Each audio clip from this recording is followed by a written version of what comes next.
Ukrainian Christmas is almost like reading something from Charles Dickens. They still cling so well to their traditions. The Sounds of Ukraine, sent to us by Joseph Lindsley. Joseph, tell us what we're hearing this morning and how are things where you are today?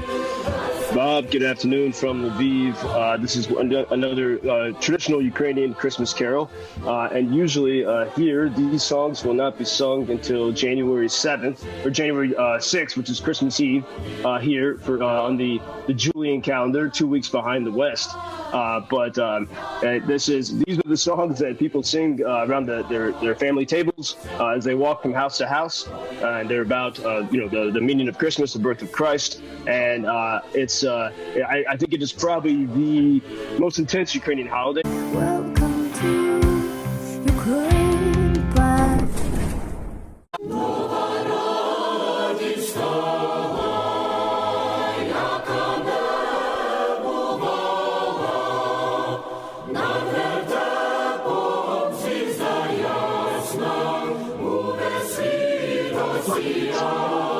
$7:20, and Joseph Lindsley sent us this piece of music from Ukraine. He's there, and Joe, tell us what we're listening to here. Bob, well, it's hello from Lviv. It's nice to hear that joyful song today. That's one of the traditional carols of Ukrainian Christmas. It means new joy arrives, and the Ukrainian Christmas is almost like reading something from Charles Dickens. They still cling so well to their traditions, and I was here for Christmas last year, which of course is in January, both for the Orthodox and for the Greek Catholics. And so many people that you leave the city, you go back to the village, and there's about 3 days of feasting and music, and carolers go from door to door singing these songs. So it's common for a family. You just walk into someone's house. You don't even have to knock. You come in, the whole family comes in with the kids, they sing some songs, and then people give them some food and drink, and then they go to the next house.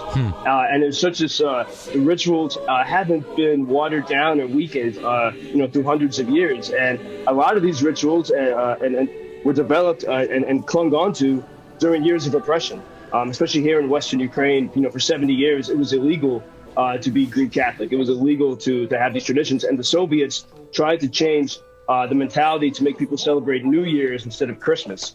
But especially in the sort of the wild west of Ukraine, in the mountains, they clung to these traditions. And so I very fondly remember last Christmas when we all knew, the whole world felt something bad was coming. We had all the warnings from Washington. We could see on the satellite images the Russian troops lining up at the border.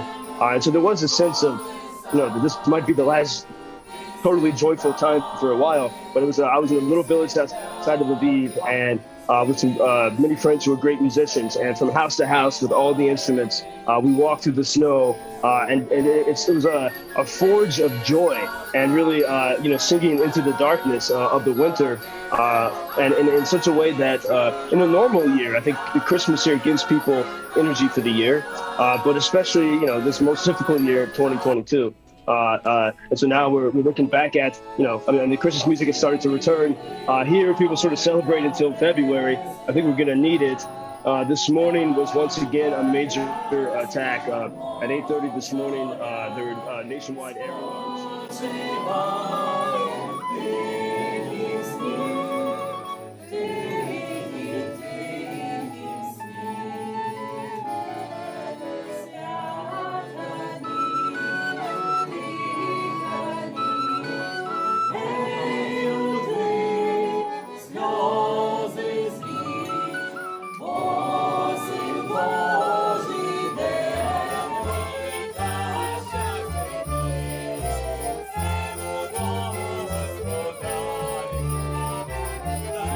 When you were talking about those idyllic Dickensian scenes there, and it's a tale of two cities, isn't it? And then you have the back to reality reporting on the war and these missile strikes.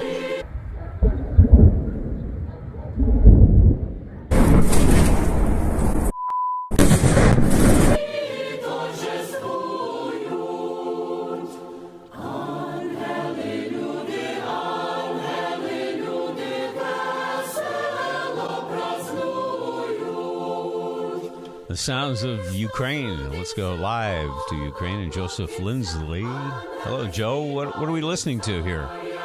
Good afternoon from Lviv. This is another Ukrainian Christmas carol. It means heaven and earth, and it's as I hear this song, I think of last Christmas here in Ukraine, where especially it was strange for me as an American because you gather around the table and you sing the same songs over and over again, and so I know these words quite well thanks to that celebration last year. And at first that was very strange to me because these songs go on for a long time, and you have, all your neighbors and family gathered, and they sing and sing over and over, and the same songs as you go from house to house through the course of the night. In fact, it's very likely to have 3 or 4 dinners in one night. But it really is this sense of it's this ritual of joy, and it's sort of like a forge of joy, kind of beats it into your mind, and then you sort of let the holiday overtake you.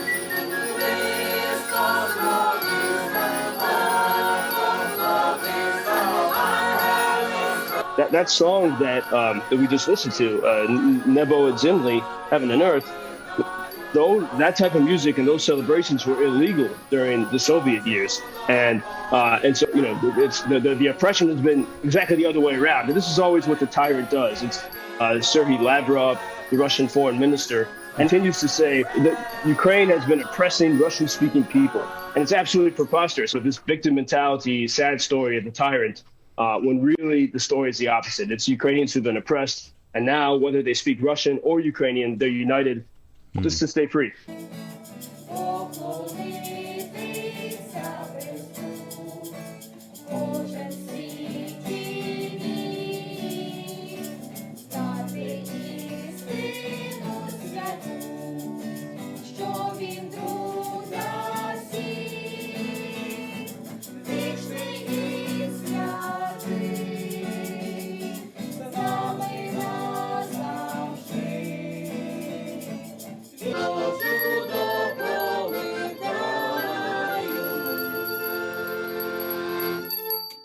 Святе майбуття! Христос рождає! I've said before, Joseph Lindsley, world's most interesting man. This I find in my garden. It's piece from rocket. Help us to win in the city war.